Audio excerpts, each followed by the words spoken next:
Shalom. It's following Yeshua. Welcome again to the Rock. Right now, I am planting, and we've been working on this all day. We have been getting it done. The sisters right now are finishing up our Swiss chard garden, getting the seeds in the soil. We've been planting all day, and we're not close to being done.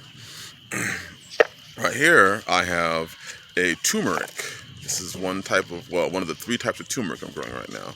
This is a Hawaiian turmeric. I can't remember the name, but it's from Hawaii. But it's a Hawaiian turmeric.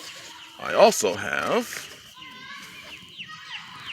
a black turmeric. So we are going to be getting those in the soil. I'm growing a ton of turmeric this year, largely for us, but also I had plenty of people asking about ordering turmeric and ginger. And then we also have another root that's just like ginger, but more powerful than ginger that we are growing. I'll tell you about that one a little bit later.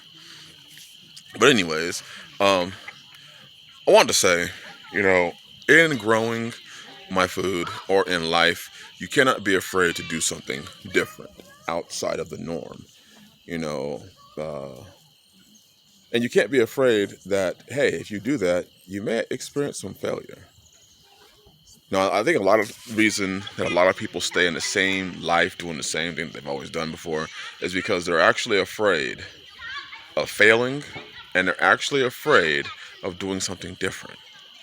It's amazing how many people will see that 99 people are doing something, and 98 of them are failing. So one is successful, and instead of saying, hey, this don't make no sense, I'm gonna do something different, what they do is they line up to do the exact same thing that those 99 did, and they just hope that they are the one.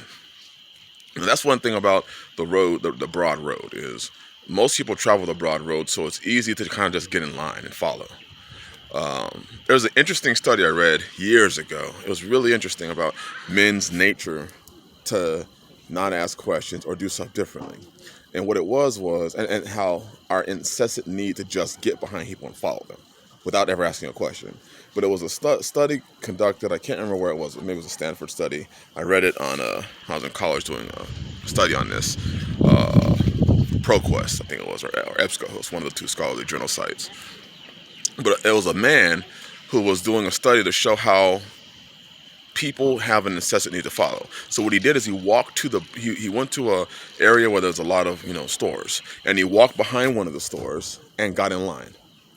What he got in line is he went behind the store and just stood by the door, and without asking a question, within 30 minutes somebody else got behind him and stood in line.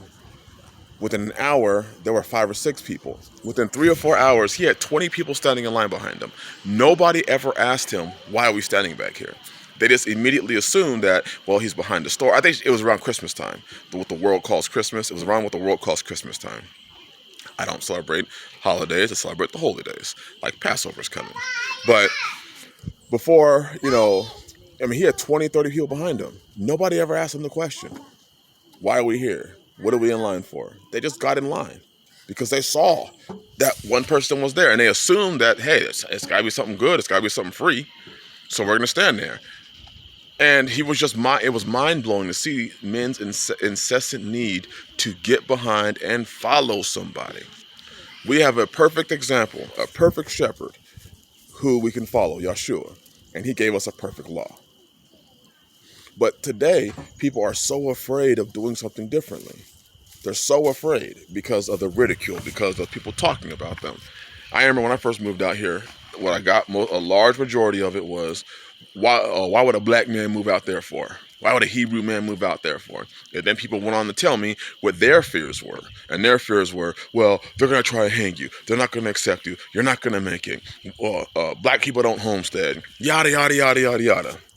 And here I am 5 years later. And a lot of the detractors are gone. And many of them are now asking about land out here. And that's what I mean. If I just went along, got part of the go along to get along game, I'd be saying what everybody else is saying and doing what everybody else is doing. I would be in religion just as much as everybody else is. What I mean by that is, well, I'm part of this group, well, I'm part of this camp, well, I'm part of this church, well, I'm part of this fellowship, well, I'm part of this, I'm part of this, I'm part of this. And you just get in line and follow whatever your pastor, your elder, your teacher says. You just get in line and follow it. Not knowing that you have a Bible. You can read it. You can follow what the Bible says. No, you can't do that because you've only been a person who's known how to follow without asking questions. So that when somebody else goes and does something different, the world calls that person rebellious. The world calls that person an outcast. The world immediately assumes that you're doing this thing because you can't cut it in society. I could perfectly cut it in society. I was perfectly cutting it in the streets. Had no problems with that. But you do something different, then people wonder why. Why would you do that? But they won't ask you the question. Because honestly, they don't really want the answer. It's a lot easier to just assume. It's a lot easier to let somebody else say, he's just rebellious. He's just this, he's just that. They're just this, they're just that. Meanwhile, their lives are jacked up. Their lives aren't progressing. They're in the same position they were 2, 3, 4, 5 years ago. And they can actively watch your life get better. They can actively watch you do things that they wouldn't do. And they're watching the blessings. They're watching the fruit. But they'll never do it. And I find that extremely amazing. And they sit in the same position over and over again. Like for myself, I want to get my family away from the city, away from the hood, away from where I've always lived. I wanted my children to be able to go outside. I wanted them to be able to enjoy life. I didn't want them to be cooped up in the house because bullets are flying everywhere. Or there's drugs all over the place. So I want to give them something better. And I want to grow my own food. I want to follow what the book said, come out of her, my people. I want to do those things. I want to be able to produce instead of being a consumer. And now, man, I'm producing 3 types of turmerics, 2 types of ginger. We eat 100% of our vegetables grown here. We eat probably 50-60% of our meat grown here. And I'm thankful. But it took a mind. It took a person to be willing to get out of the box. People say in this world it's like crabs in a bucket. Well, I'm the crab, if you want to say crabs in the bucket. I'm the crab on the outside wondering why everybody's still in the bucket. Why didn't you get out of the bucket before all the other crabs got into the bucket? So that you wouldn't have to be that, whenever a crab's trying to come out, somebody pulls them back down. And that's the way the world's going right now. It's going to a way right now where when somebody wants to leave and wants to get and come out of her, that somebody's always dragging them back. There's always something holding them back. In this world, there's something holding people back from making the moves they want to make. But you have to be able to overcome that. You have to be able to say, hey, I understand that the devil, Hasatan, may be using this thing to entrap me here. He may be using this thing to keep me from making the move that's going to be best for me and my family. I made some tough decisions in my life. Had to walk away from relationships. Had to walk away from many things that I loved dearly. Because I had, at the time, Sister T and children that were depending on me. And I've always been one to live outside the box. I've always been one to not go along to get along. But I knew that if I didn't make this move, I may never make the move. So I made the move. And now, as the family grows and as the children are growing and are smart and intelligent and blessed and thriving and blossoming, and Yah's blessing the work of my hands, and they're able to eat foods, and they don't have to worry, about a societal collapse and is there going to be enough food in the shelves, because they can see us growing it, and they're learning how to grow it themselves. They're learning how to produce. They're learning how to do the things that to sustain life and life abundantly. Nothing like taking your children, when you're building something and they're sitting there watching you and they're joyfully, mimicking the noises as you've heard Badger and as you've heard do in previous videos, emulate a chainsaw, because they see their daddy doing it.